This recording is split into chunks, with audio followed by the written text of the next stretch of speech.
Here from PECTA, and the talk is given by Karmika Erzetteling. And yeah, we already introduced that subject before, so please.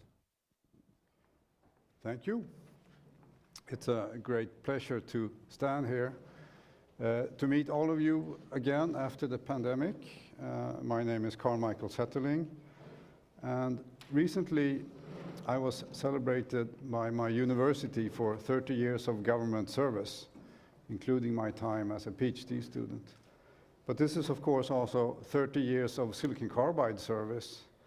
I started out with process technology, including gate oxides, moving on to devices like Jfets and bipolar junction transistors, and lately integrated circuits in silicon carbide for extreme environments, high temperature and radiation, and also power ICs. But I'm not here today to talk about my research, but rather the aim of this presentation is to tell you what the three abbreviations IEA, 4E, and PECTA, what they stand for. But having been in the research of silicon carbide for 30 years, it's very encouraging to see that the results are being commercialized. Silicon carbide has a big promise. We all know that it offers, thanks to the 3 times wider band gap, 10 times thinner blocking regions, 3 times thermal conductivity, we get 100 to 200 times lower on resistances, at least 10 times lower switching energies. And this means that we can promise a much higher energy efficiency. And I think the operations people are surely convinced that silicon carbide or other wide band gaps is the way to go. Thanks to the Tesla effect and the switch to 800 volt or higher bus bar voltage, we now see a very great interest in silicon carbide. So we can really say that the promises have been fulfilled in terms of reduced conduction losses, reduced switching losses, and we see also mentions of that the higher temperature rating could be used for higher short time pulse power. We are always concerned about a higher component cost, and the question is the reduced system cost possible? And I think we can already today start to convince design engineers and system designers that even though our devices are higher in cost, now no longer 10 times, but more like 3 times, the lower cost on the passives, much smaller magnetics, lower costs in cooling, and perhaps also lower costs in the battery that's connected at this other end, is starting to show that already at the bill of materials, we can show a lower cost for use of wide bandgap technologies. And then we can also convince the procurement that wide bandgap is the way to go, and then operations can take the full advantage of the lower running costs. I'm now going to show you, first, a question here. Can we afford silicon carbide or wide bandgap devices? I think that should now be rephrased. Can we afford not to use wide bandgap devices? And I'm going to show you 4 examples. 3 of them will be presented in much greater detail this very afternoon of how silicon carbide has been taken advantage of. So Magnus Pihl from Micropower will present how chargers using silicon carbide can really increase the efficiency and give you large savings. He will talk about this at 16:50 if we can stay to the schedule. This application shows how improved packaging can be reached by using silicon carbide for applications such as industrial flue gas cleaning. So this is a double win, both in reduced energy, but also improved environment. Per Ronstad is probably happy to talk to you about this application, although he will be presenting the third one, Solutions for Tomorrow, in terms of mobile X-ray systems. And here, it's not just a loss reduction, gain in power, but it's also improved imaging quality. And that means that it's a win-win in changing to silicon carbide. And the fourth application, Mats Wårdemark will present from Powerbox on DC-DC converters, not just for larger transportation, railway and such. But my main topic today is the IEA 4E PECTA Power Electronics Conversion Technology Annex. And that's a mouthful. I can hardly pronounce it without reading in my notes. So let's take this step by step. IEA, the International Energy Agency, was founded shortly after the oil crisis. I don't know if everyone in here remembers that. And it's not just about electric energy, but all forms of energy, energy use, energy availability, and energy savings. And there are several different areas of work. I'm going to mainly talk about the technology collaborations, but other important parts are training. We heard that from Victor, how important it is to train the workforce. But it's also about promoting energy efficiency and ensuring energy security. It's global engagement with international collaborations. And you can find the link on iea.org. You can find more information. There are several technology collaboration programs involving experts in more than 55 countries. And the one I'm going to talk about, 4E, is about energy efficient end use equipment, and it falls under buildings. But as we can see, we will see it has a much wider usability. And within this, we have an annex called, or I should say, the 4E, energy efficient end use equipment, includes 4 annexes, and PECTA is one of the 4 annexes.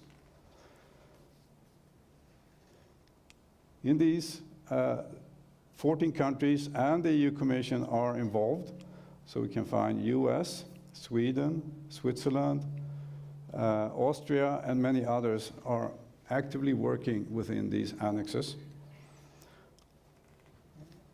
Some of the others, EMSA, Electric Motor Systems Annex, is very important because electric motors consume about 50% of our electric energy, and in industry it could be 2/3 of the electric energy that's consumed by electric motors alone. So you can understand that there's a huge energy savings potential in this area.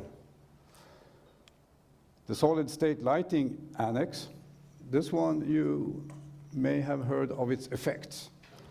The switch from incandescent lighting to LED lighting was largely driven and encouraged by the SSL. In all over Europe, we now have been encouraged, or you could say forced, to go from incandescent lighting to LED lighting, and saving lots of energy, but also saving other resources, reducing the amount of mercury in our lighting, for instance. What unfortunately happened is that due to the higher energy efficiency of LEDs, more LEDs have been put up than the amount of light that was previously used from incandescent lighting.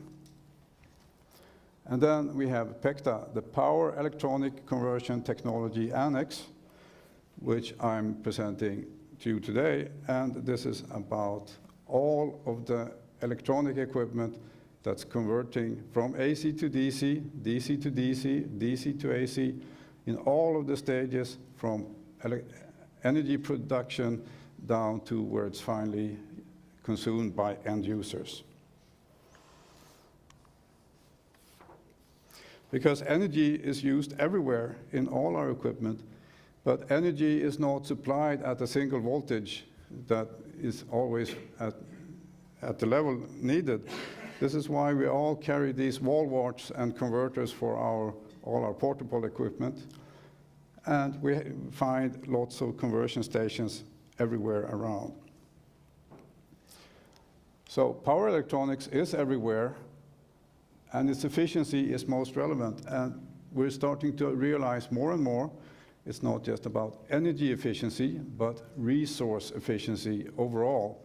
So which materials are being used, which chemicals do we have to use to produce the devices and the systems, and then the energy efficiency.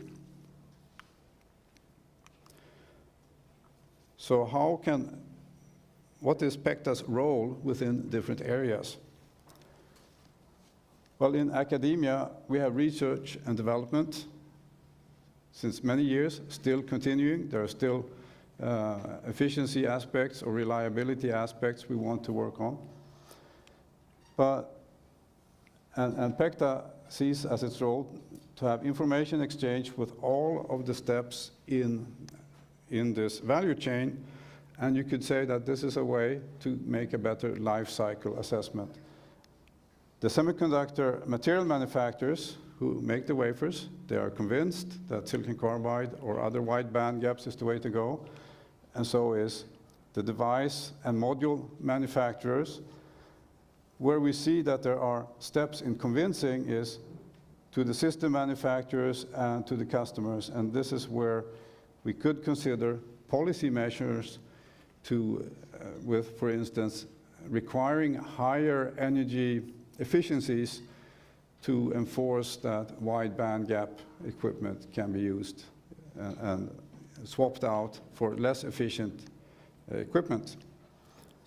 However, policy measurements may not be necessary if the information exchange, as shown here 2 ways, is strong enough so that we can educate the system designers and the users that they should switch to wide band gaps.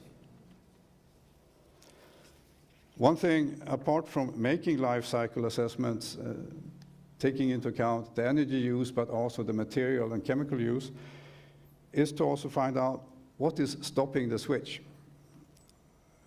So we know about the price. This is something that we try to work. Say, for instance, many years ago we said that silicon carbide devices were 10 times as expensive. Many people still think so. But we've seen from the charts earlier today that it's more like 3 times, and it could be pushed down to only 2 times. Reliability is something we'll hear about at this meeting. This is another concern of the system designers and end users. And therefore, design knowledge and workforce training is so important, as Victor pointed out. And an important part of the reliability is, of course, the packaging, which we'll also hear more about. So, collecting and analyzing the information to push this energy-efficient technology is important. And the use of wide band gaps for power electronics, I think you are all convinced, but the general public needs to be convinced too. And with wide band gap, we refer to silicon carbide and gallium nitride having different applicable areas. So we want to encourage the use of this for energy efficient technologies, but also work on standardization so that it will be easier to swap parts. And this is important for the manufacturers to know that if one device manufacturer falls off, there's another one that they can replace the parts with. So within the IEA, PECTA is one of the 4 annexes, and there's a a link to it, but you can also Google just PECTA and you can find our contacts. In Sweden, we are academic experts from my university, KTH, Linköping University, and Linnaeus University involved. And also, of course, the Swedish Energy Agency is working for IEA in Sweden. I'm showing you this organization chart, not because you will be able to read the details. The text is very small. What I want to point out is that there is an academic advisory group where I'm included. There's also an industrial advisory group where some of you are possibly included. And there are 6 tasks where academic and advisory groups or industrial advisory groups work together and the things we're doing here is mapping the efficiency, making life cycle assessments, looking at application readiness, looking at what policy measures could help, which standards could help, and looking at measurement techniques that are necessary. Because as we come up to 98 or 99% efficiency in power conversion, it might be necessary to do calorimetric measurements to support the electrical measurement data on these high efficiency levels. In Sweden, we are the following people. Some of us are here at the conference. So from the Swedish Energy Agency, Peter Bennick and Pierre-Jean Rigol. From KTH, Hans-Peter Neher, you all know, and myself. From Linköping, Peder Bergman, well-known materials grower, and Per Ranstad from the Linnaeus University. So we will be here. We have roll-up in the coffee section. Feel free to approach us. Tell us about your concerns. Tell us about your success stories in applying wide band gaps to power conversion, finding improved efficiency, but also what were the roadblocks that you found that we can help other users by education or other forms so that we can get more people to use the wide band gaps now that we have them here at this stage. Thank you for your attention.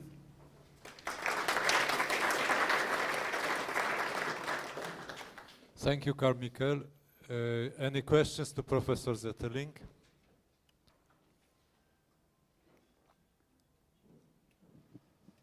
Okay, if not, I will now hand over microphone to the chairman of the next device session, and it's Sergei Reshanov from Ascatron 26.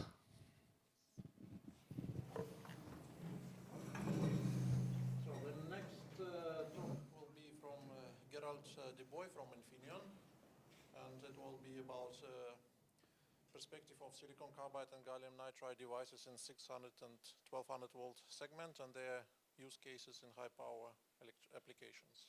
Yes, please. Thank you very much for the introduction. Thanks a lot, MITEC, for inviting me and for giving me the chance to discuss technologies and applications to this forum. So my talk will basically be split into 3 segments. I'll give a short technology introduction into silicon carbide, and gallium nitride. As we do have all technologies, of course, there is a battleground, as Victor has put this morning, especially in the 650 volt class. So I'll give a bit perspective of where we are positioning the technologies, where do we see the strengths. Then I'll talk about a classic gallium nitride case in the consumer world, so basically talking about an ultra-compact USB-C charger. And then I'll talk about the onboard charger as one of these high-volume applications. You heard already this morning, one of the killer applications, so to say, which are really driving high volumes. And here we'll show the transition from the silicon world into silicon carbide, and then later on, what topologies and what modulation schemes need to be in place to offer space for gallium nitride. Especially the onboard charger is one of the spaces where we can see all three technologies compete to each other. And I'll outline in my talk what are basically the concepts and what needs to be done in order to create chances for gallium nitride. Okay, so let's start with the obvious technology, silicon. CoolMOS around in the market since 1998. I'm one of the protagonists pushing CoolMOS into the market, so we are not stopping to invest. C7 is in the market, C8, the next generation is currently in rollout. If you look into one of the specific figure of merits, the energy stored in the output capacitance, R1 times EOSS. If you go into hard switching applications, so basically a MOSFET switching against a silicon carbide Schottky diode, and the power factor correction, the classic boost circuit in power factor correction was the application driving the adoption of superjunction devices in the past. So with respect to this figure of merit, C7 is close to where gallium nitride is. C8 is actually below where gallium nitride is today. So in terms of the Nakajima limit, the ultimate limit of hard switching, silicon can compete both with silicon carbide and gallium nitride. Silicon carbide, we are promoting in photovoltaics in the 1200 volt very clearly. We are promoting it in drive applications. We are seeing it taking over power factor correction stages as the totem pole stages in telecom and servers. Originally, we started with gallium nitride in server and telecom.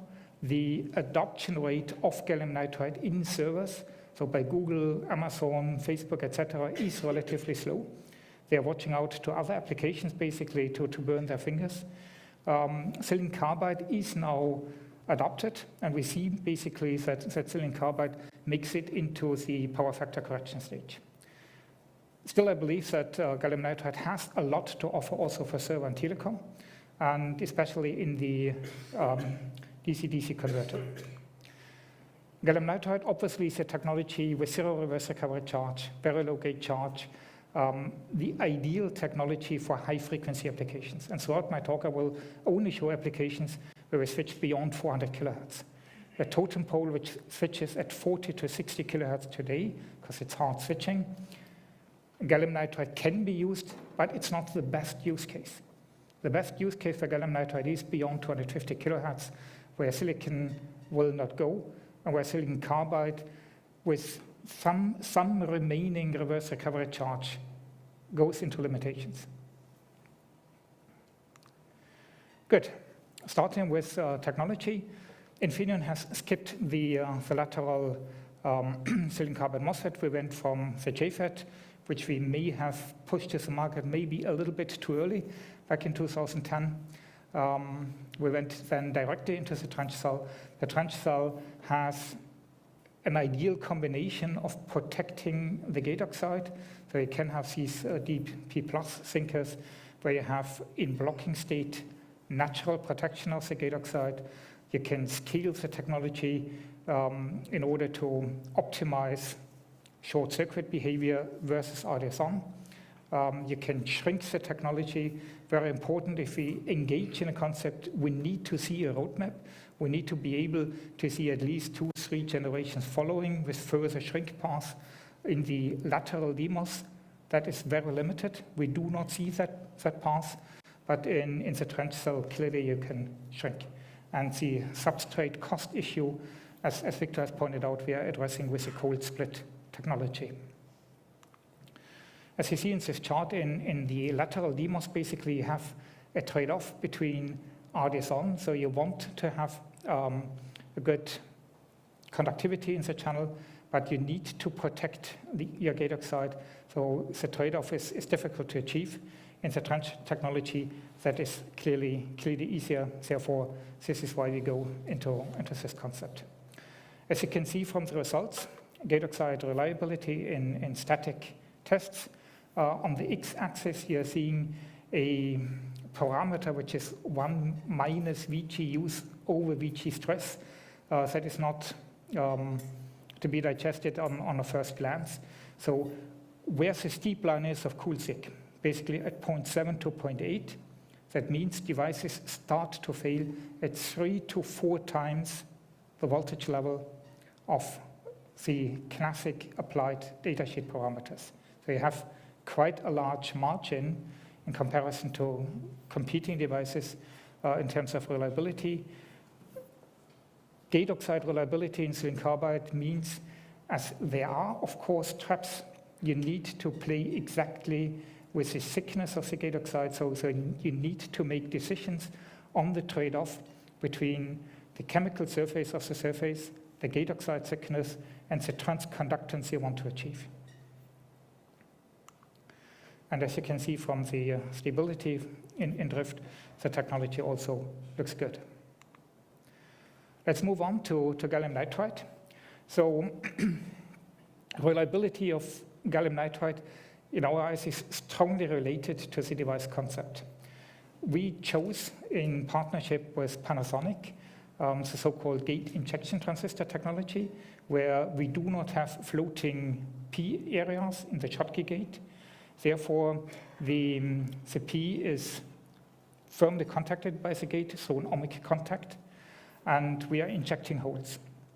The concept has two major advantages and one disadvantage, and let me be quite outspoken on this.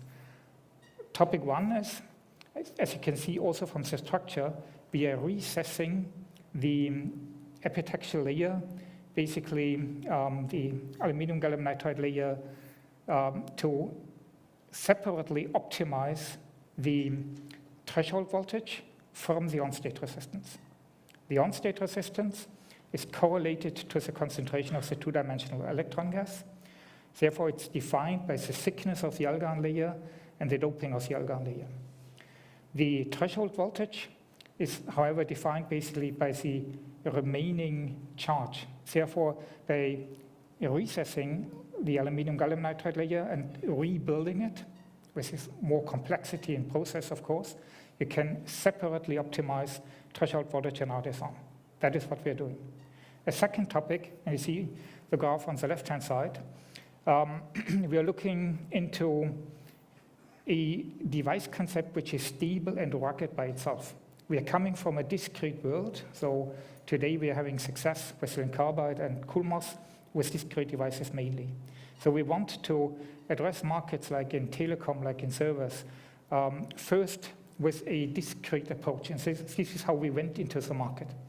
So here we need a device which is stable in itself, where potential voltage overshoot on the gate is automatically clamped by the device structure rather than relying on external circuitry or integrating. And the P-GaN gate basically is clamping through the forward diode, is clamping voltage overshoot, and basically you can have a technology where I can push 2 amperes repetitively. If you do this with a Schottky gate, you do this exactly one time, and then the device structure is dead. So that is one of the advantages why we chose this. Another topic we are doing is the hybrid drain structure. So we have a P injection area on the drain, which is removing dynamic RDS-on effects in hard switching. Quite effective. A disadvantage of the P-GaN gate is that you need to maintain bipolar driving currents. So the driving of the concept is more complex than in a Schottky gate. I'll come to this later, how to address this. In terms of reliability, you see here the HDRB results.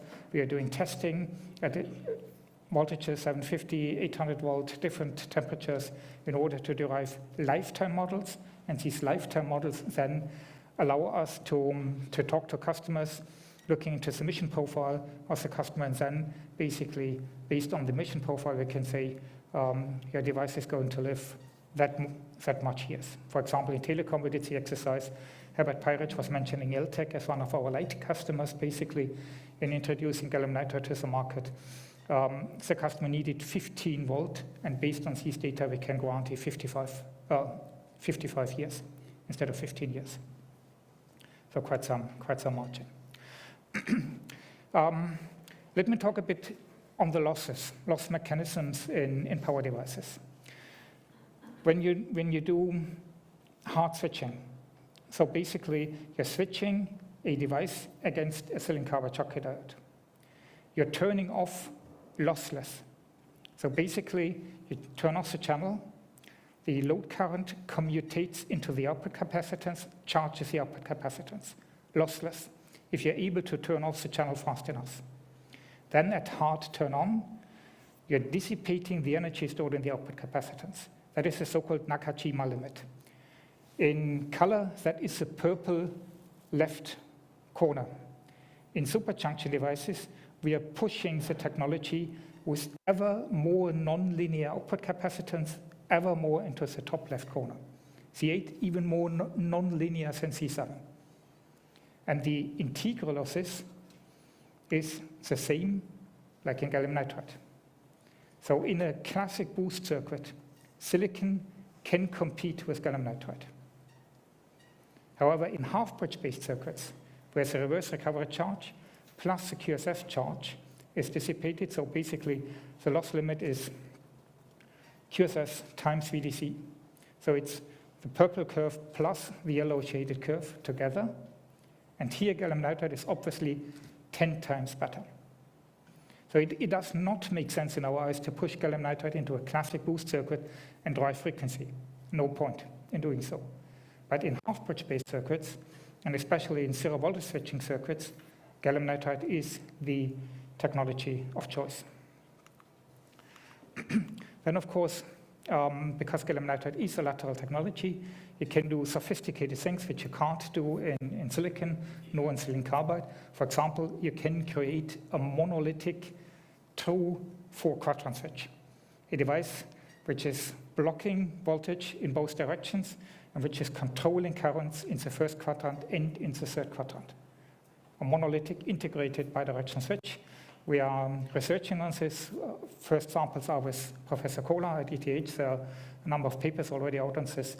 And we believe there is a lot of potential for gallium nitride, specifically with bidirectional blocking and conducting switches. So, driving. Victor was mentioning consumer, and Herbert, I think you showed this as well, as one of the big booming applications for gallium nitride.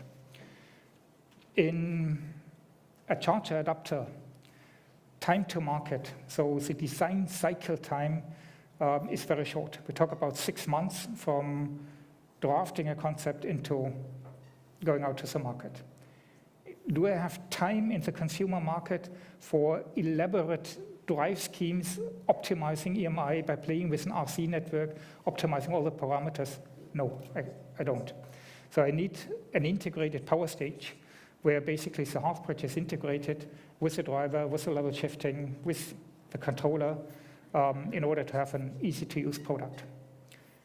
Our starting point, as you see on this chart, is taking discrete technology off the shelf, as we have it, and combine it with drivers which you have off the shelf. Is this the best solution? Probably not. And there is much more sophistication possible in the partitioning between driver and discrete. So what needs to be integrated on the discrete, what can stay on a silicon technology, is a moving topic, and this is certainly not the final step. So I do see, for example, that protection functions, sensing functions are integrated with GaN. So some monolithic integration functions should be added to gallium nitride. So far, the overview on technology. Now let's move into 2 application cases. Topic 1, the ultra-compact charger. We chose a 240-watt universal charger, delivering to 2 independent USB-C ports, basically with voltages of 5 volt to 48 volt, as the standard is going up to 48 volt in the future. So in terms of challenges, that is a difficult application. In a charger, you do not have active cooling, so you have only convection cooling on the surface, which means at the end of the day, you need power density and you need the efficiency. We're targeting around 25 watt per cubic inch cased, more than 40 watt uncased in the charger, so basically doubling the power density of an uncased charger in comparison to state of the art. On the other side, you have a very wide output voltage range, so 5 volt to 48 volt. So we chose a 3-stage approach. Power factor correction, DC-DC, plus a buck. 3 stages plus 40 watt per cubic inch uncased means you need an overall efficiency clearly above 95%. So 98% in the PSC, 98 in the DC-DC, beyond 99 in the buck converter.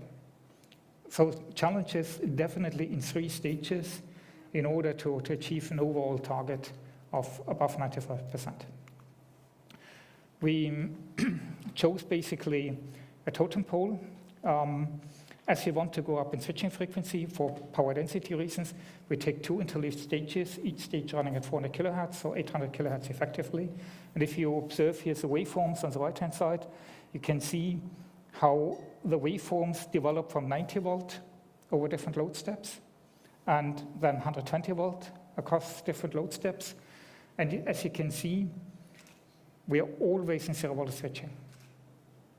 And we are always in zero voltage switching at fixed frequency.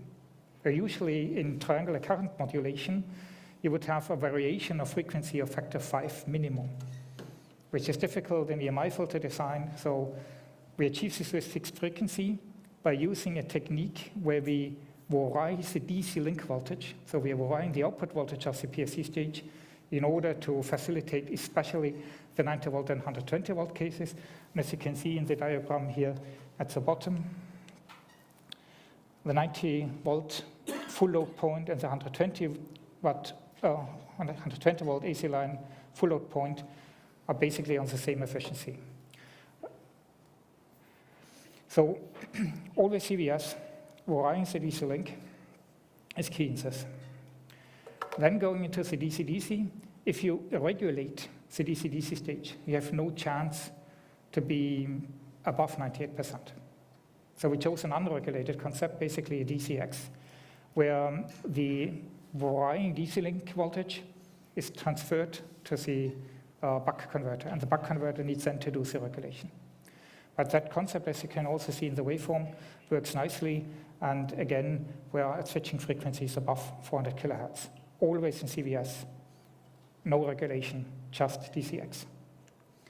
And then on the SYNCREX stage and on the buck converter, we're using a product which is not yet existing on the market. We're using an upcoming 100 volt integrated power stage where we are currently in technology development phase. Everything integrated, even the capacitance to close the loop is integrated.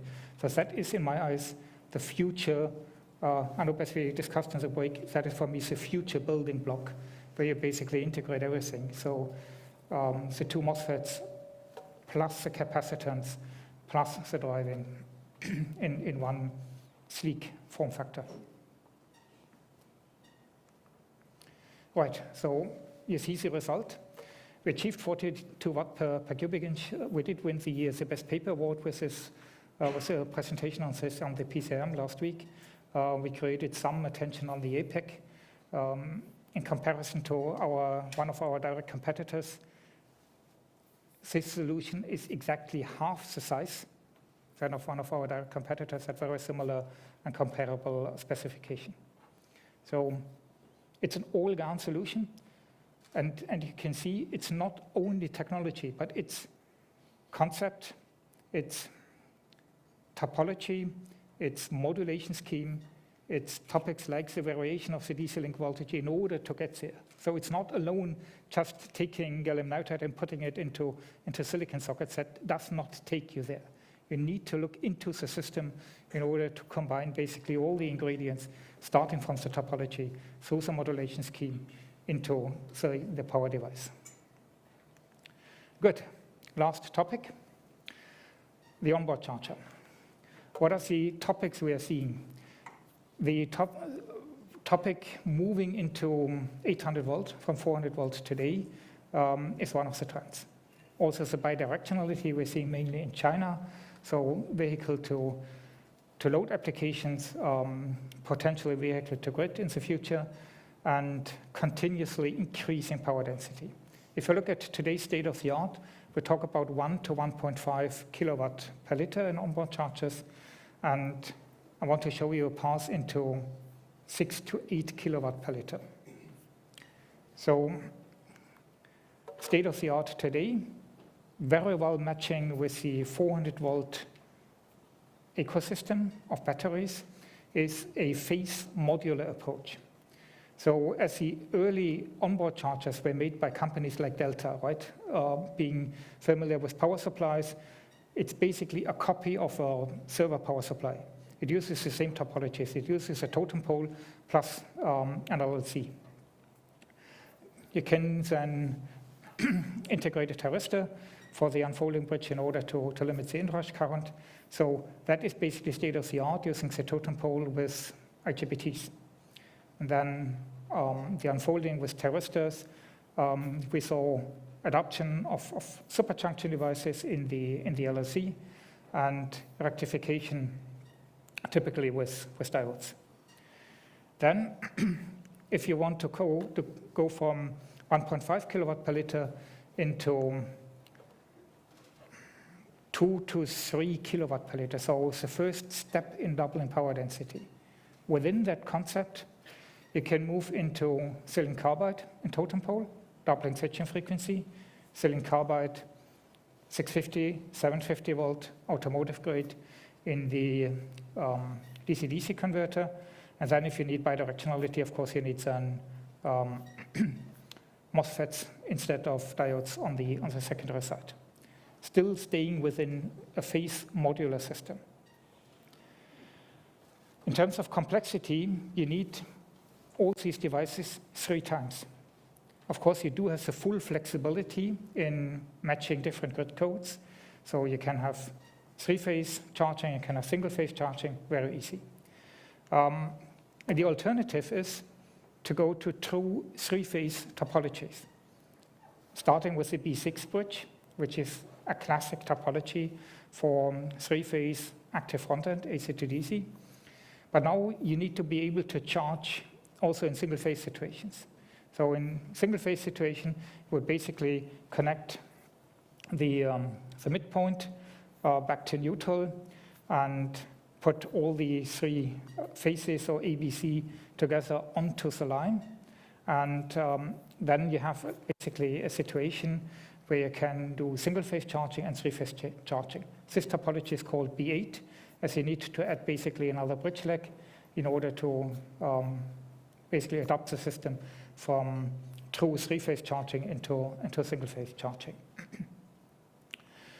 If you now basically want to go ahead and create space for gallium nitride.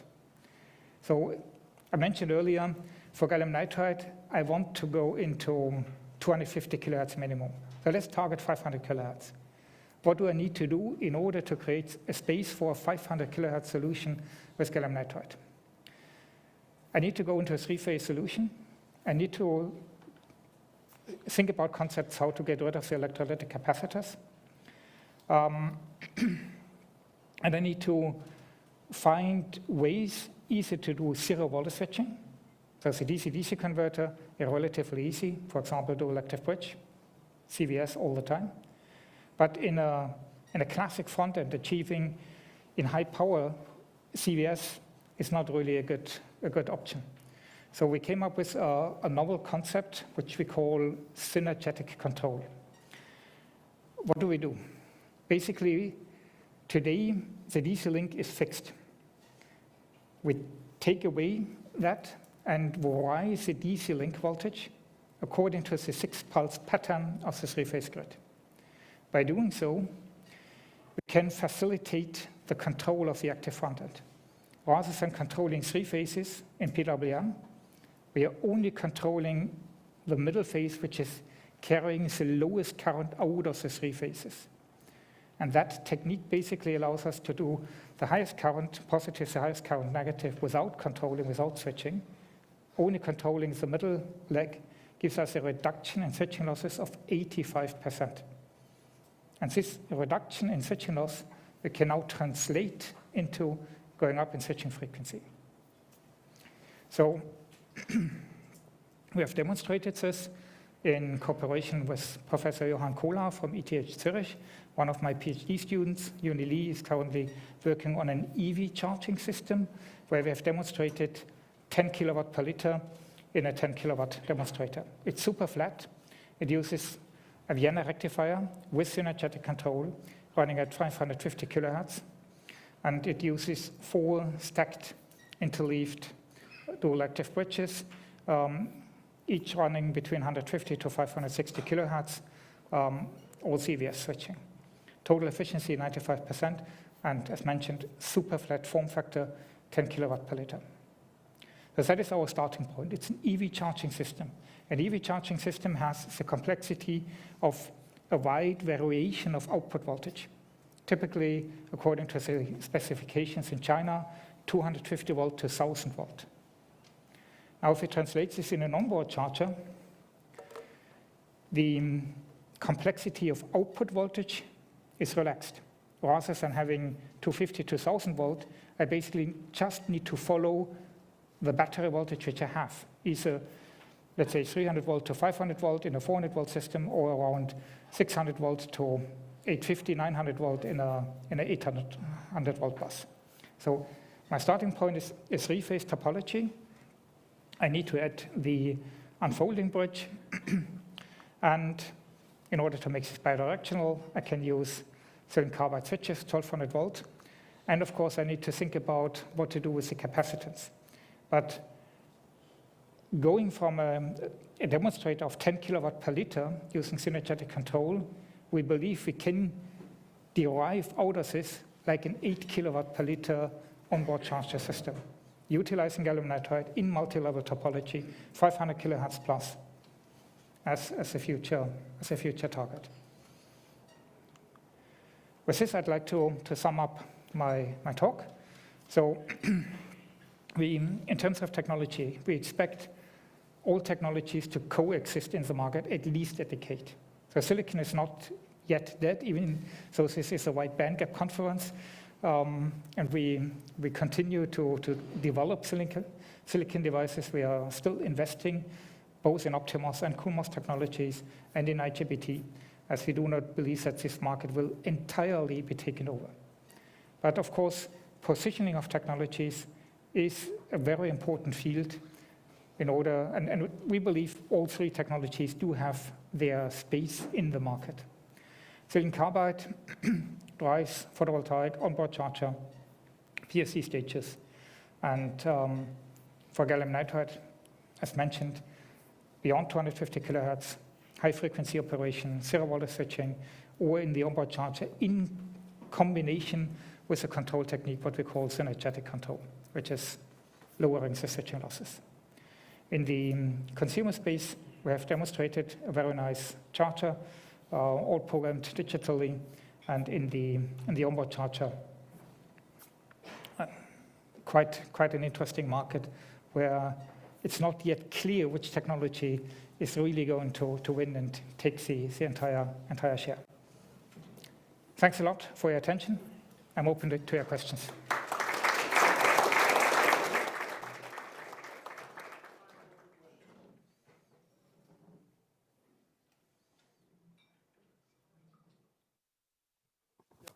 Andrei Konstantinov, 26.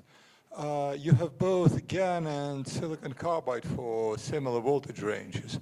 Can you draw a comparison for environmental stability of those 2 technologies? Say, stability in the high voltage and humid environment. Yeah. So silicon carbide, in terms of maturity, is ahead of gallium nitride. It's longer in the market. We do have clearly more field data. In terms of failure mechanisms, in gallium nitride, because of the ambipolar binding, right? Big gallium atoms, small nitrogen atoms, you have a piezoelectric characteristic. So breakdown mechanisms like HTRB in silicon and silicon carbide, basically no issue. In gallium nitride, you see destruction mechanisms very similar like the time-dependent dielectric breakdown in gate oxides. So you need to look into this, you need to qualify for this. Basically, it forces us, if we want to sell a 600-volt technology, to rate it for around 850 volt, out of reliability reasons.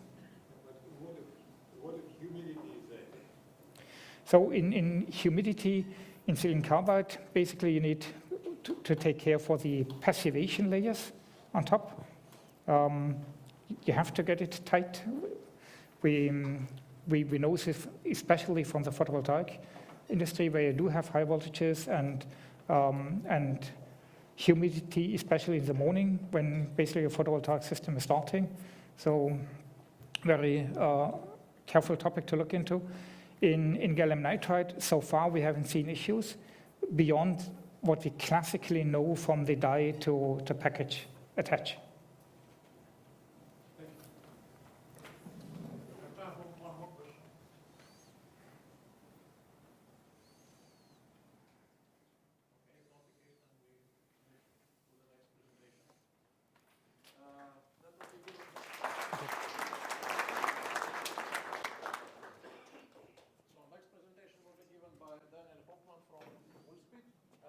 That's about high temperature performance of next-gen silicon carbide MOSFETs for 1200 and 750 volts.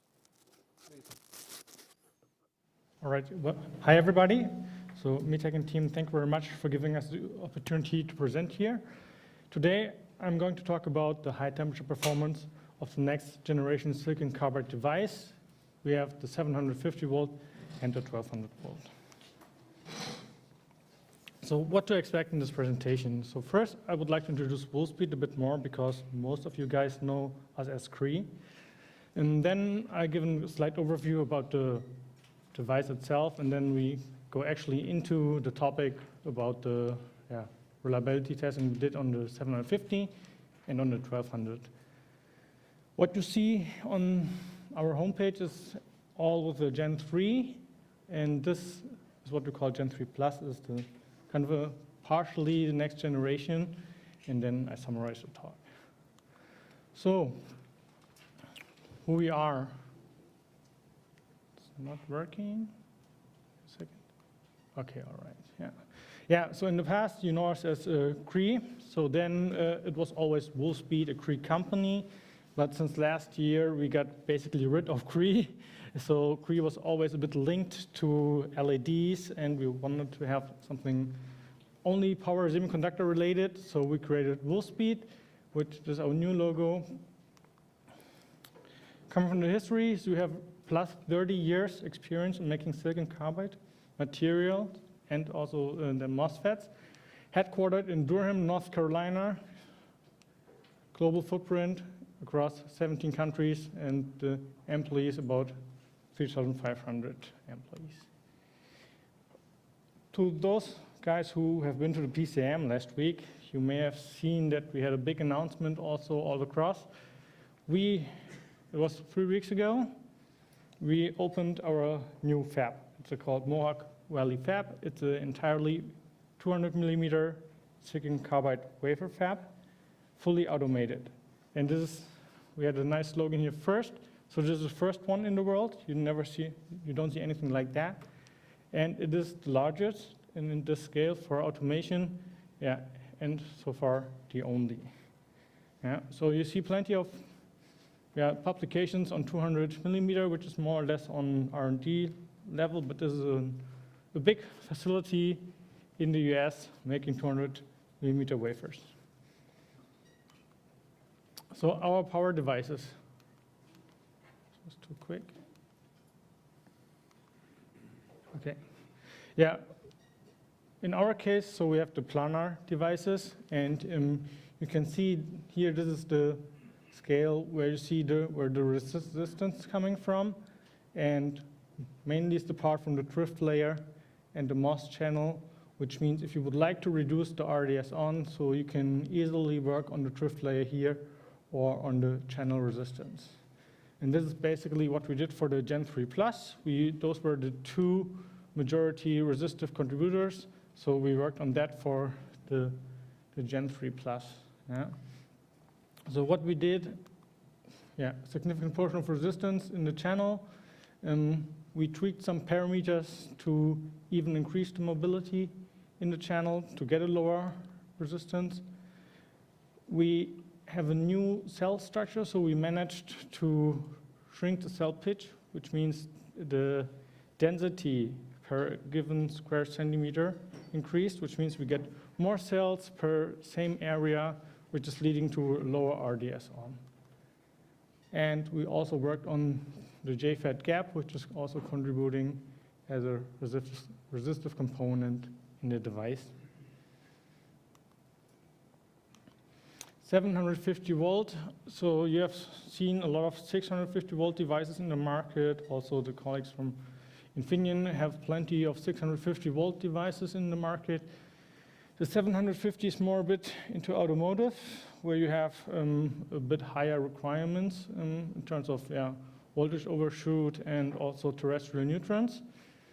The RDS on for the 750 volt is a 10 milliohm at room temperature, and with a maximum operation temperature of 175. The beauty of our devices is also that the temperature dependency is quite low. So our target is always to have less than 2 times the on-state resistance at 175 degrees C. So in the market, this is quite amazing. The sweet spot of the dies also for the wafers is like the 5.5 millimeter. So this is really where this is a sweet spot for the production.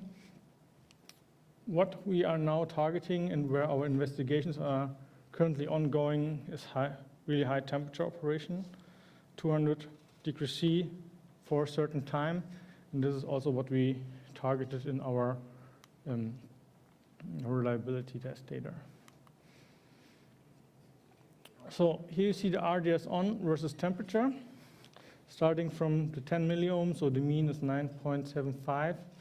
And you see also the other temperature ranges, and we stay below twice the RDS on at 175, and even at 200. So as said, the dependency on the temperature of the RDS on is quite flat.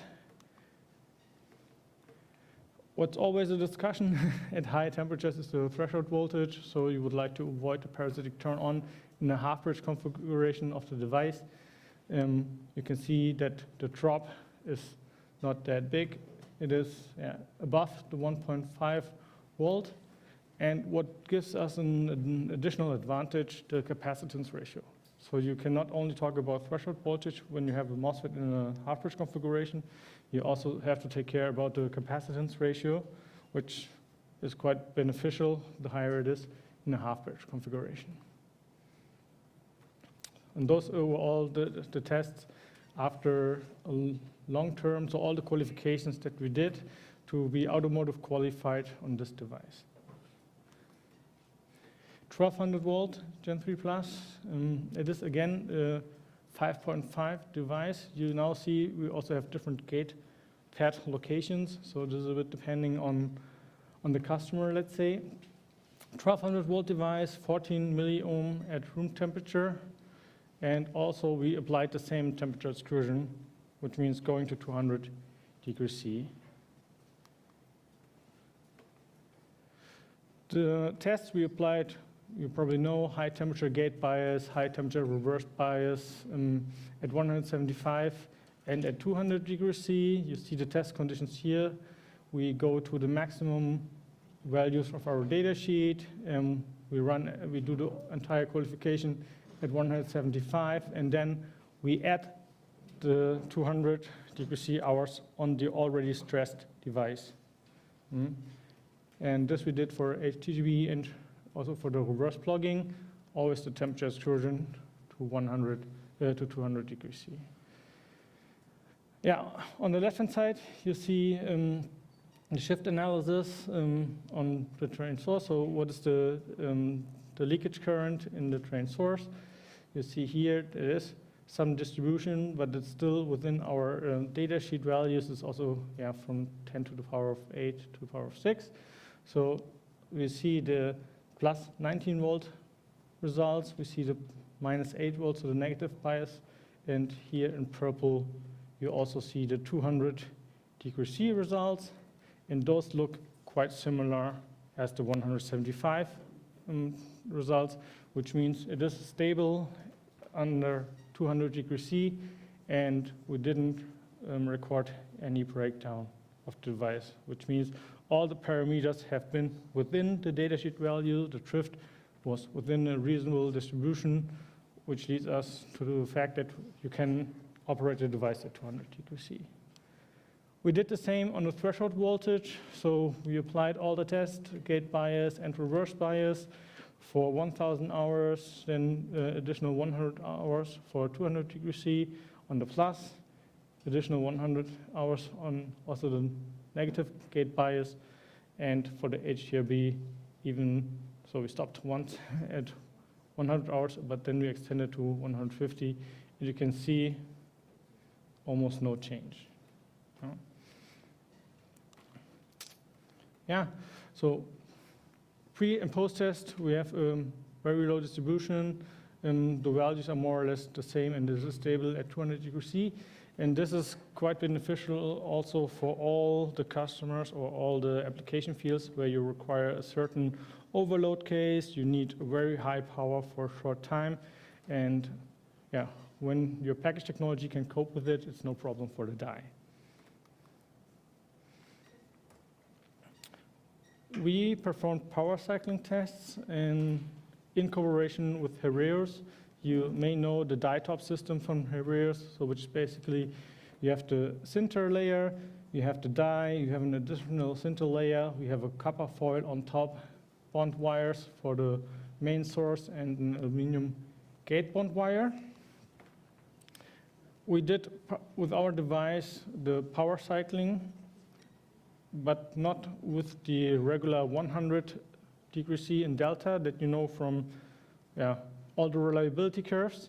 So we really went to the delta of 130°C, which means we ended at 200°C here, delta 130, and was a power cycling sec, which means that we more or less try to stress the upper layer here. So usually it's the bond wire lift off that you know from the silicon world. And due to the new package technology, we wanted to see, okay, what is now the limiting factor? Yeah, in order to determine if the device is still within function, we used the body diode while the device was switched off. We sent 100 milliamp through, and then we sensed the voltage drop in order to get the transfer function for the temperature. Those are the results. So this is the Weibull plot you also know quite well.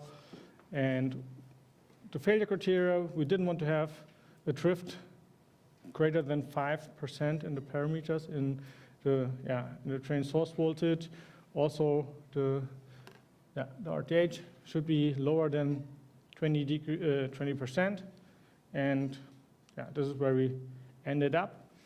At the delta T of 130, we achieved an average 34,000 cycles. This was in combination with the die top system. And the investigation now, what is the root cause or how can we even improve further, is now ongoing.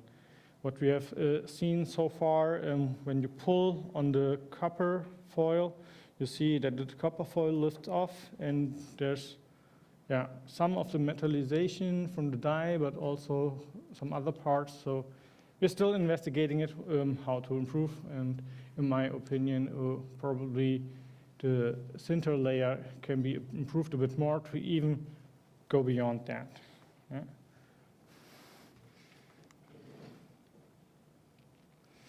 Just to compare it to an IGBT at a delta of 100, so you get way less cycles. But here, it's not a really fair comparison because this is using an old style package like solder, bond wires, so this is not a really fair comparison. But you can see that with advanced package technologies, you get more out of the device, and you should not use silicon carbide actually with old style package like aluminum bond wire. and solder layers. So you should really utilize the entire power of the silicon carbide and use like sinter technology on the die attach at least, and preferably also on the top. And what I saw yesterday, and so I didn't have the time to put it into the presentation, there was one paper from Fuji Electric where they simply replaced the die. So they have the lifetime curve for the silicon. They simply replaced the die, and the lifetime was even worse. So the assumption is that due to silicon carbide, it's a very stiff material, and that due to the mismatch in the thermal expansion, that you even get less reliability when you use the same package technology as you do today for IGBTs. Yeah, let me conclude the talk. So what we have seen that the parametric drift is quite reasonable. We have stable parameters all across the temperatures. The variation is not very big. The threshold voltage drift is quite low over the temperatures, which means that the temperature capability is given. And what we have seen that even after stressing the device, according to automotive qualification, the distribution is almost the same, which may lead now to the question, okay, what about even higher temperatures? So this is what we may investigate in the future. At the moment, 200 DQC is like the top requirement, or the maximum requirement was what our customers request. And we get quite a good result for the 200 DQC, which is more or less an overload case, which means that you don't need so many cycles in the application. Thank you very much. Now open for questions. I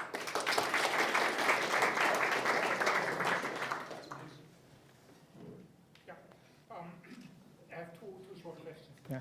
Topic one, when are you changing to trench technology? Maybe soon, maybe, yeah. So our R&D team is working on several approaches, and trench is one where our R&D is deeply looking into it. And second question also related to planar versus trench. If you look at the transconductance of the device, which is basically an issue when you want to turn off effectively. In silicon carbide, you need to overdrive gates to 18 to 20 volt in order to get to RDS-on.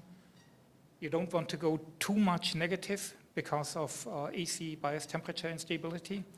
So you have a relatively bad relation between when your driving voltage below similar plateau versus going all the way down from 18 volt to similar plateau. That gives you higher turn-off losses as usually expected and as typically stated in data sheets. How do you cope with this? Because that is a clear limitation of the planar concept. I agree, but we are very conservative. So when you have plus 15, our gate lifetime is 5,000 years. So we actually could go higher. So this is a discussion with, let's say, sales, marketing, field application, and R&D and quality. I think that from the device capabilities, it's too conservative. But it needs to be tested and qualified and released by quality. Okay, thank you. Next question.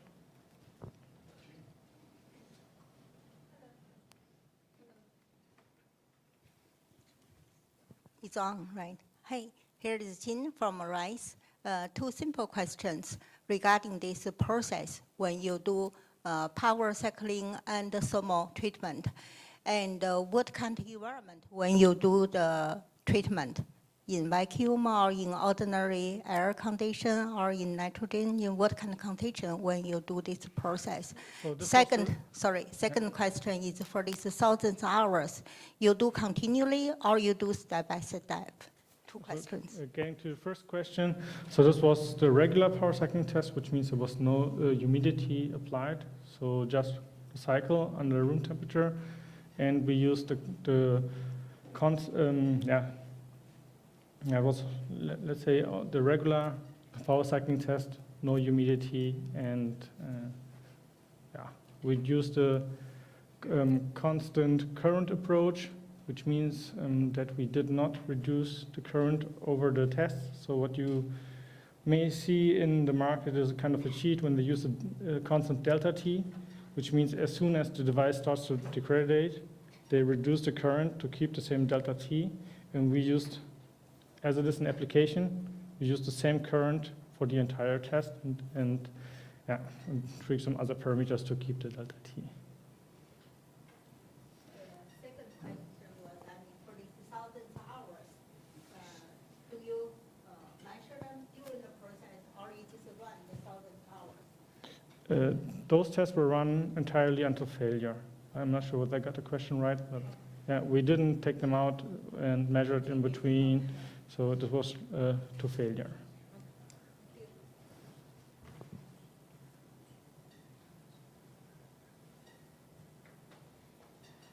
Okay, one more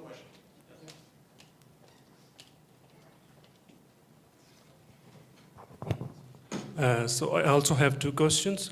First one is, how much was the maximum temperature you can go with third generation? So in the data sheet is 175. As And the current? 200 is also no problem. And yeah, depending on the overload case you need, we can also specify it in, for the die. But in the data sheet, it's 175. Okay. And the second question is about when you say 5 mm into 5 mm, is it the die size or is it the package size? Because I'm asking from the creepage point of view. 5 by 5 millimeter, you are talking about the dimensions, right? So it's a So package? this is the die dimension. Dies, Yeah, okay. so it's Thank a you. 25 square millimeter die. Yeah. Okay. Thank you. Okay, let's thank the speaker again. Thank you. There will be a small change in the program, so it's like instead of Martin, now will be a talk given by Anup Prala from United Silicon Carbide about Gen 4 SCAPE technology and applications. Thank you.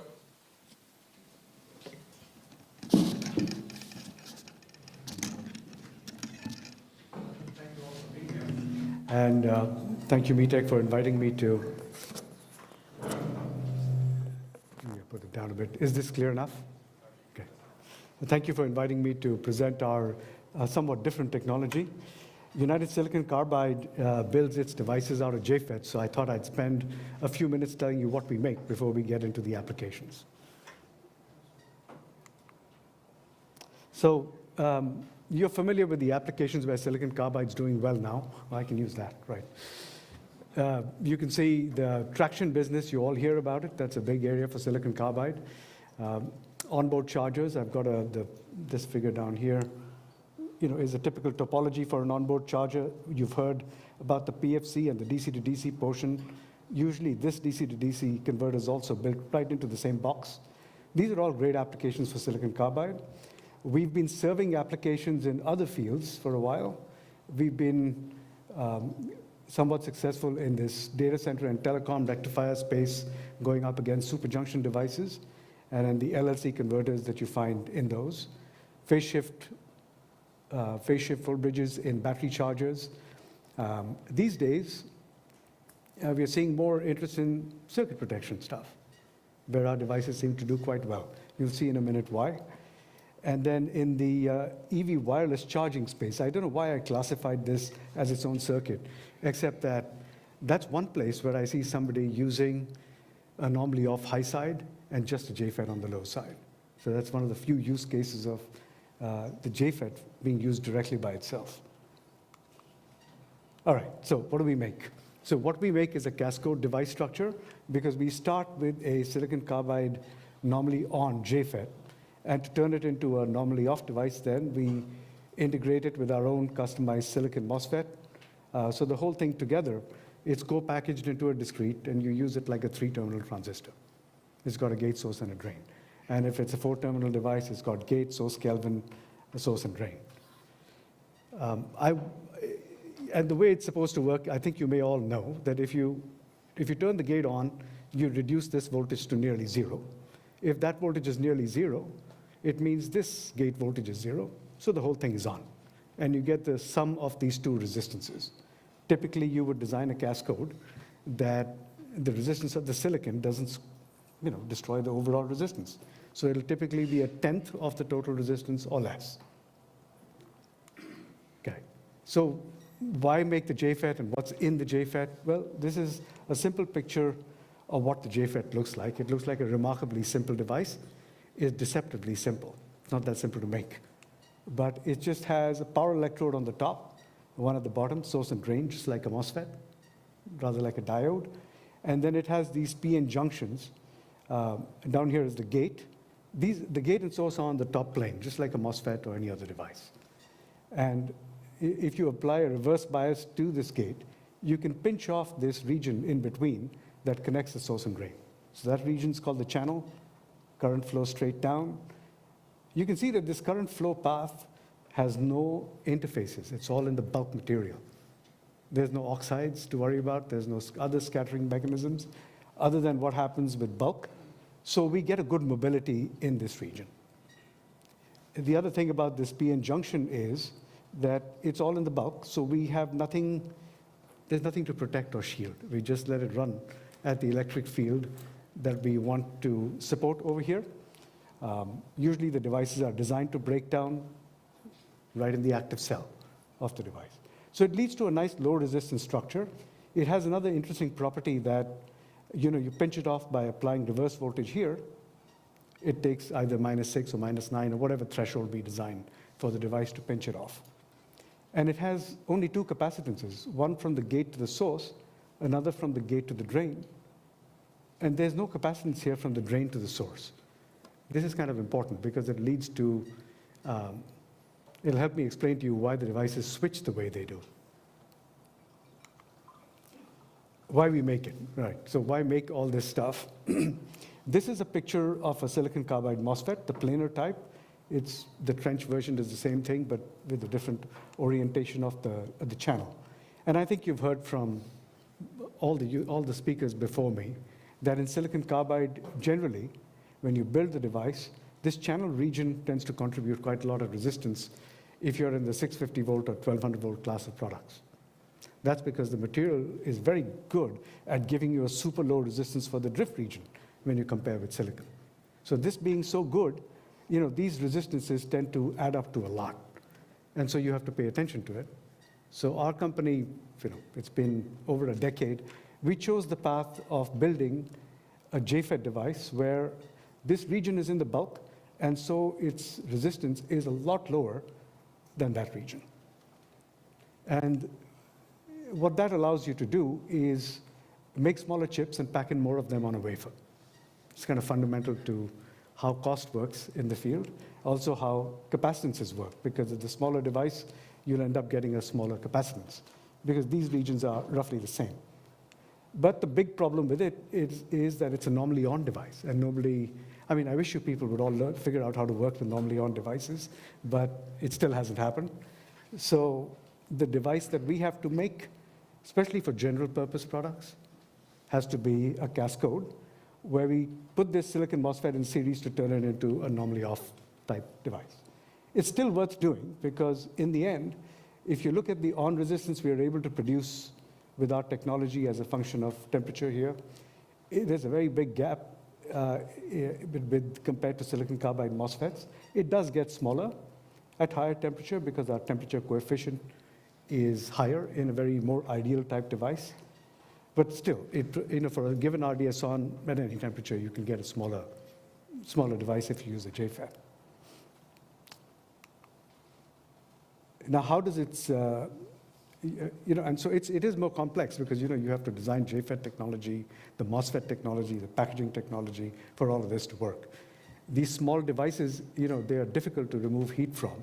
So later on, I think I have something in here to explain that we've had to use sintering technology for making run-of-the-mill discretes for a long time.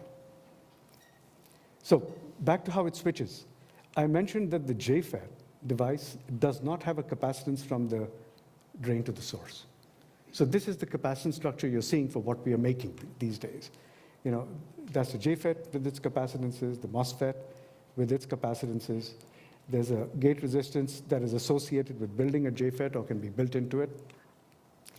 So, you know, when you look at it, it looks like there is some Miller capacitance in this device, and there is, until you get to about the threshold voltage of the Jfet. Once the Jfet pinches off, there is no capacitance here, so the Miller capacitance almost disappears. So it'll abruptly be gone. So if you're trying to control switching at 800 volts by putting a gate resistance here, it's going to be only marginally effective because there isn't a high voltage Miller capacitance. You need that capacitance in order for the gate current to be changed by the gate resistor. So this is pretty different, right? You'll end up having to change gate resistance a lot if that's the method you want to use for switching speed control.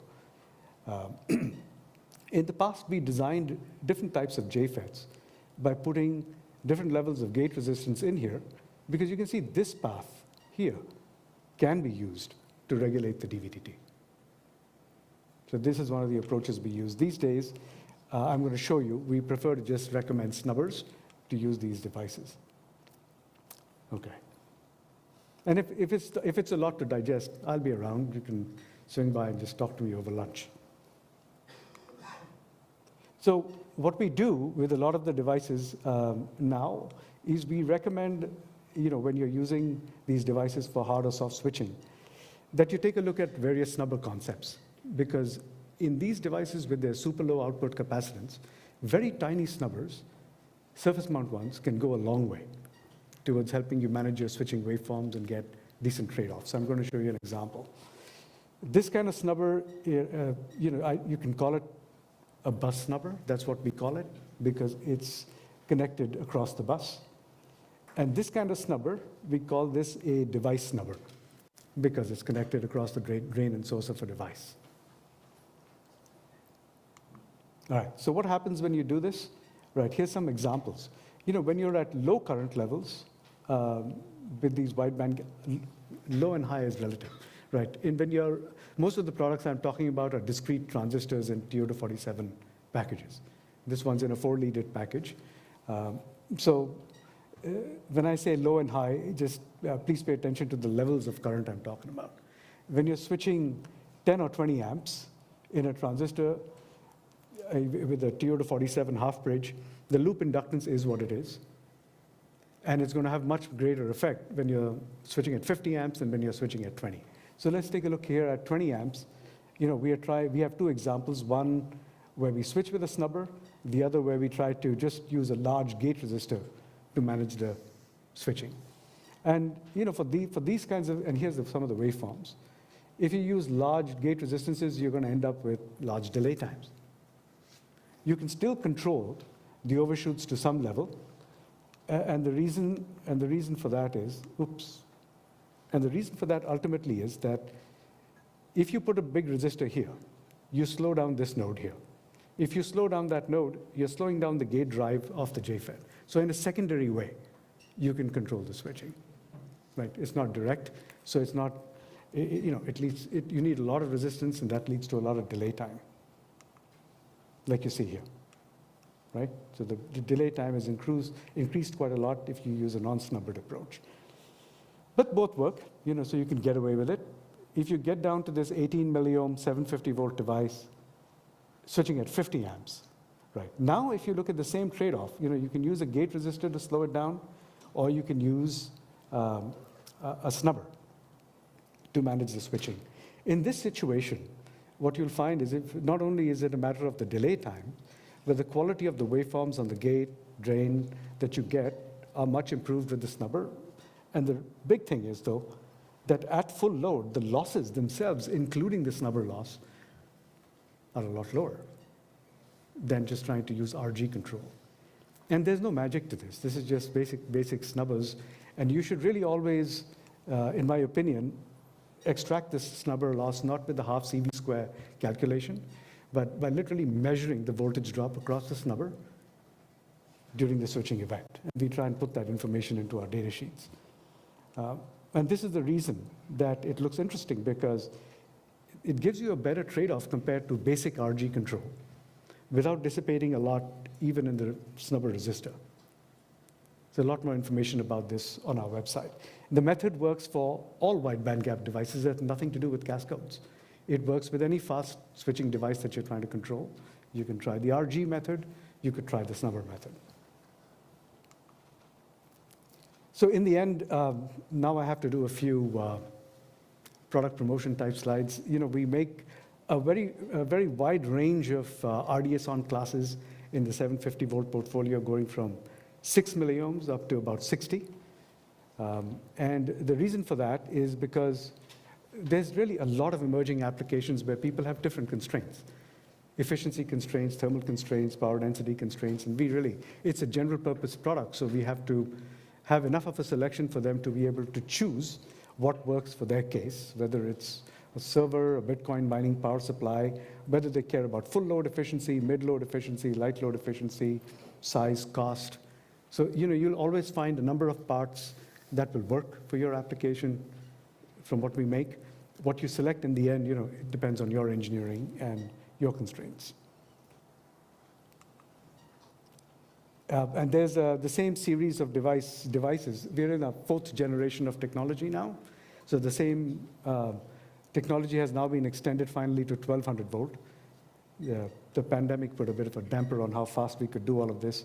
So the first few devices are filling some holes in our Generation 3 portfolio and are generally targeted towards onboard charger type applications. They fit well at the power levels of a 6.6, 11, and 22 kilowatt class of onboard charger. And they share all the properties of our previous generations of FETs. This technology is based on just our chip size being industry leading for the silicon carbide. That leads to low capacitance, which in turn means you can get good figures of merit that relate to capacitance. You can drive all of our parts with a 12-volt gate drive because it has a 5-volt threshold. In the old days, a lot of silicon types replacement work was done because the gate drive was similar to silicon. These days, it's not so important. Mostly we are competing with silicon carbide MOSFETs. The body diode of this device is quite neat because it works on the principle of turning on the low voltage MOSFET and then carrying current through the channel of the Jfet. So it's got a 1.5 volt type of forward drop, and we have a handful of customers who have decided not to even synchronous switch the device because I guess you can avoid synchronous switching the device. I still recommend you synchronous switch the device because you get a better efficiency. The chips being very small, you have to get the heat out. It's all well and good to say I've got the smallest chip, but these are power applications we're talking about. You have to handle short circuit, you have to handle avalanche, but most fundamentally, you need to get the heat out. So inside, the chips are sintered. The wafers are thinned quite a lot so that we can deliver a reasonable thermal resistance and don't have to derate the current rating of our device. And as these packages start being used at higher and higher power levels, I noticed that how the parts are mounted and used, you have to be more careful because you can push all these devices into thermal runaway. And those two package types, of course. As an example of what that 1200 volt class of devices does, this is a Generation 3 and a Generation 4 device. They have, this is a case of the 3-phase active front end, right? You can cut the power loss, improve efficiency, cut the operating temperature, even though we shrunk the die size. Mostly because we reduced losses quite a lot, starting with the turn-on loss, which is no magic. It's because we shrunk the capacitance of the device by making it smaller. So all in all, it gives a better trade-off. And so for future designs, you can migrate to this. And this trade-off assessment has been done for an 800 volt battery, but running at a frequency nobody uses today, 150 kilohertz. So for next generation designs, the switching loss difference between generations makes more of a difference. Same thing for the DC to DC. Here, we've done a simple analysis for an 11 kilowatt system where if you take roughly the same die size and cut its RDS on, you can get an improvement in conduction losses and then run cooler and manage the trade-off that way. All of these converters are in one box. The active front end, the LLC, the DC to DC. So all the heat budget you can reduce is beneficial. So which is why we chose to look at it this way. And you can switch at a much higher frequency than this if your magnetics allow, because the turn-off losses of these devices are extremely small. And I said there was the other applications. Circuit breakers is one. Lots of interest in circuit breakers these days. So here's an example of a product that's not released, but it's got 6 of our 9 milliohm devices in here in parallel. It makes a 2.2 milliohm single. You'll ask why the resistance is not 9 divided by 6. Is because there's a lot of parasitic resistances in this module. And it's usually configured for solid-state circuit breaking, with a snubber across the device and a TVS or a MOV, usually an MOV. But in our test circuit, we're using our Schottkys as a TVS. Main thing is that there's a lot of energy stored in any kind of a line that connects your circuit breaker to the electronics that you're trying to protect, and that energy has to be handled somehow. Usually it turns into avalanche energy. It's better to put it into an MOV. Right, so let's see what this kind of device can do. And you'll notice one other thing. In this device, there's a resistor here called Jfet RG. Interestingly, it's between the Jfet gate and the MOSFET source, which means you have to bring out the MOSFET gate and the Jfet source for the user to be able to control. This turns out to be pretty useful because it makes it easy for you then to control the switching speed, which is the main Achilles heel of the cascode structure. So here's an example of circuit breaking with a small device like that. You could break, that resistor has been used to slow down the switching, because here, in this application, there's really 2 things you need. You need the device to have a very low resistance, and then once in a while, when it has to be activated to break a circuit, it has to be able to break a very high current density, because silicon carbide is expensive. So we can't put too much of it in there. So those are the 2 big things, and you can see this device is doing it. And doing it in a well-controlled fashion is also important, right? In these applications, sometimes the same device will be interrupting a high current, sometimes it'll be PWMing to ramp up a current slowly. Using solid-state devices like this can lead to very powerful solid-state power control and circuit protection. And finally, I have to mention traction inverters.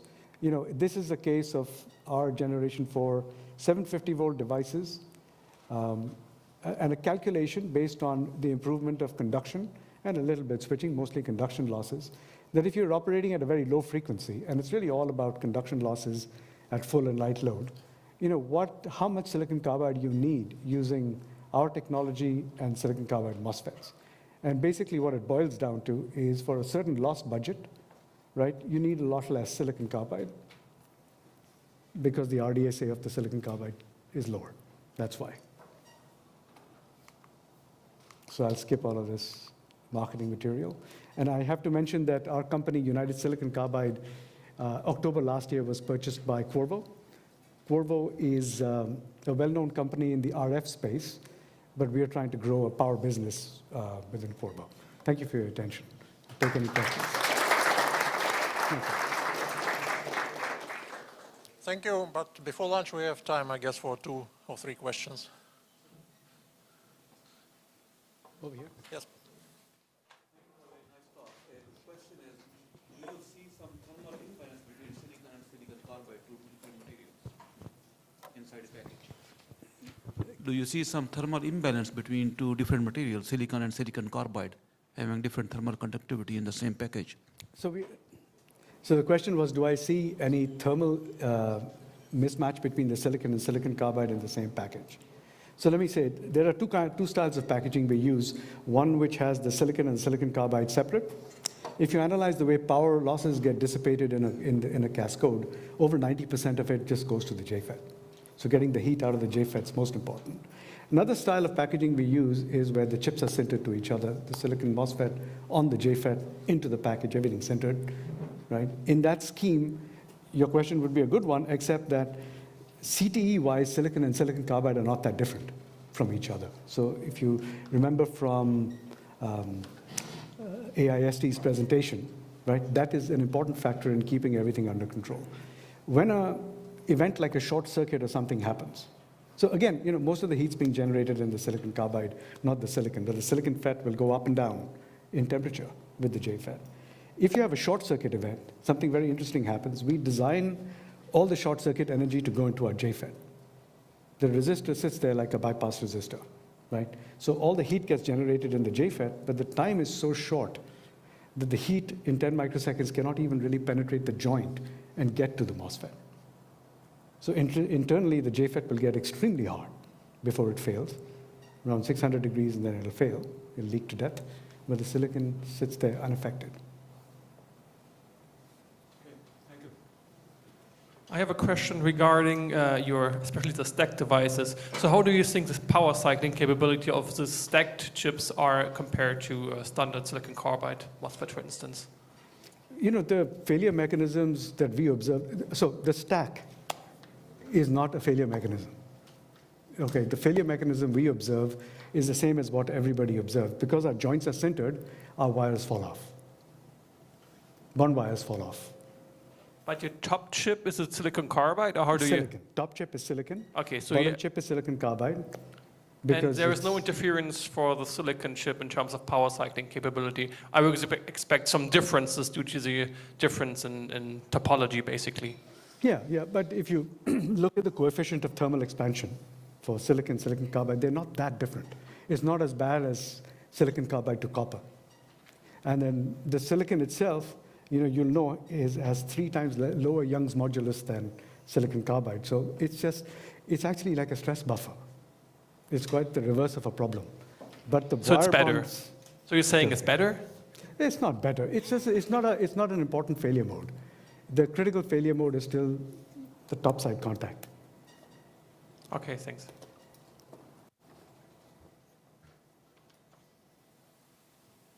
Okay, any more questions? Yes. You mentioned the stacked die approach. Which approach do you prefer, stacked die or separate die, silicon and silicon carbide? If I had my way, they'd all be stacked. But what happens then is sometimes the Jfet becomes so small at high RDS-on levels that we can't fit a MOSFET on it anymore. So then at low current devices, we have to go separate.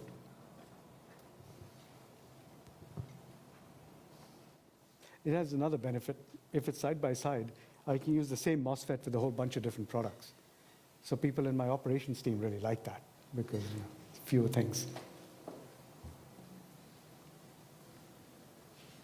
Okay, let's thank the speaker and we have lunch.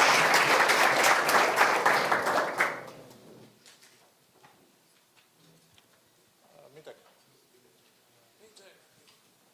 Where is lunch served?